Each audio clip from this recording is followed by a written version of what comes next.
ಹಾ, ಇದು main question. YouTube ನಿಂದ ಲಕ್ಷ ಲಕ್ಷ ಬರ್ತಾ ಇದ್ಯಾ? ಎಷ್ಟು ಬರ್ತಾ ಇದೆ?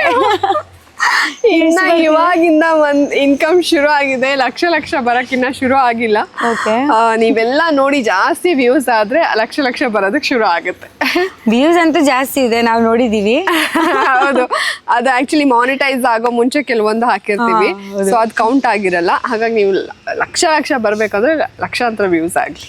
ಓಕೆ, ನೀವು ಮಾಡಿದ ಎಷ್ಟೊಂದು ಇಂಟರ್ವ್ಯೂಸ್ಗಳು ಟ್ರೋಲ್ ಆಗುತ್ತೆ, ಅದನ್ನ ನೋಡಿದಾಗ ಏನ್ ಅನ್ಸುತ್ತೆ ಅಂತ?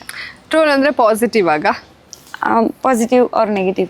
ಆಕ್ಚುಲಿ ಈಗ ರೀಸೆಂಟ್ ಆಗಿ ನಾನು ಸುದೀಪ್ ಅವ್ರ ಇಂಟರ್ವ್ಯೂ ಮಾಡಿದೆ, ಅದರಲ್ಲಿ ಅವ್ರ ಬಗ್ಗೆ ಟ್ರೋಲ್ ಆಗಿರೋದನ್ನೆಲ್ಲ ತಗೊಂಡು ಅವ್ರ ರಿಯಾಕ್ಷನ್ ತಗೊಂಡು ಅದು ಸಿಕ್ಕಾಬಟ್ಟೆ ಎಲ್ರಿಗೂ ಖುಷಿ ಆಗೋಯ್ತು, ನನ್ನ ವಿಡಿಯೋ ತೋರಿಸಿದ್ದಾರೆ ಅಂತ. ಅದು ಮತ್ತೆ ಮತ್ತೆ ಟ್ರೋಲ್ ಆಗಕ್ಕೆ ಶುರು ಆಯ್ತು. ಅದು ನೋಡಿದಾಗ ಆ ರೀಚ್ ವೈಸ್ ನನಗೆ ಖುಷಿ ಆಗುತ್ತೆ. ಅದು ಬಿಟ್ಟರೆ ನಾನು ಮಾಡಿರುವಂಥ ಇಂಟರ್ವ್ಯೂಸ್ ಅದೇ ಈ ಥರ ಕ್ಲಿಪ್ಪಿಂಗ್ಸ್ ಅವ್ರು ಮಾತಾಡಿರೋದನ್ನ ಕಟ್ ಮಾಡ್ತಾರೆ.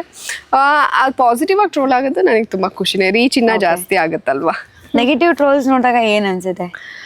ನೆಗೆಟಿವ್ ಟ್ರೋಲ್ಸ್ ಎಲ್ಲ ನೋಡಿದಾಗ ನನಗೂ ಅದಕ್ಕೂ ಸಂಬಂಧನೇ ಇರೋದಿಲ್ಲ. ನಾನು ಏನೋ ಹೇಳಿರ್ತೀನಿ, ಒಂದು ಪರ್ಸ್ನಲ್ ಇಂಟರ್ವ್ಯೂ ಮಾಡಿದಾಗ ನಾನೇನೋ ಹೇಳಿದ್ದೆ, ಅದಕ್ಕೇನೋ ರೆಕ್ಕೆ ಪುಕ್ಕ ಸೇರಿಸಿ ಅದನ್ನ ಟ್ರೋಲ್ ಮಾಡಿದ್ರು ಮೀಮ್ಸ್ ಎಲ್ಲ. ಆವಾಗ ಅಯ್ಯೋ ನಾನು ಹೇಳಿದೆ ಒಂದು, ಇಲ್ಲಿ ಹಾಕಿದ್ದೆ ಒಂದಲ್ಲಪ್ಪ ಅಂತ ಅನ್ಸುತ್ತೆ.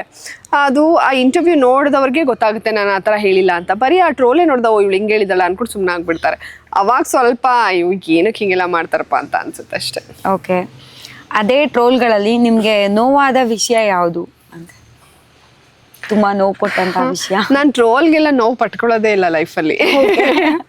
ಯಾರೋ ಟ್ರೋಲ್ ಮಾಡಿದ್ವು, ಅಯ್ಯೋ ನೋವಾಗಿ ತಗೊಳ್ಳೋಷ್ಟಿಲ್ಲ, ನೋಡ್ಬಿಟ್ಟು ನಗಾಡ್ಕೊಂಡು ಸುಮ್ಮನೆ ಆಗ್ತೀನಿ. ಅಯ್ಯೋ ಹಿಂಗೆಲ್ಲ ಮಾಡ್ಬಿಟ್ಟಿದಾರ, ಇದ್ಯಾವಾಗ ಆಯ್ತು, ನಿಂಗೇನಾದ್ರು ಗೊತ್ತಾ ಅನ್ಕೋತೀನಿ ಅಷ್ಟೇ. ಟ್ರೋಲಿಂದ ಎಲ್ಲ ನನಗೆ ನೋವಾಗಿರೋದಂತೂ ಖಂಡಿತ ಇಲ್ಲ, ಮುಂದೆನೂ ಆಗೋದಿಲ್ಲ. ಓಕೆ.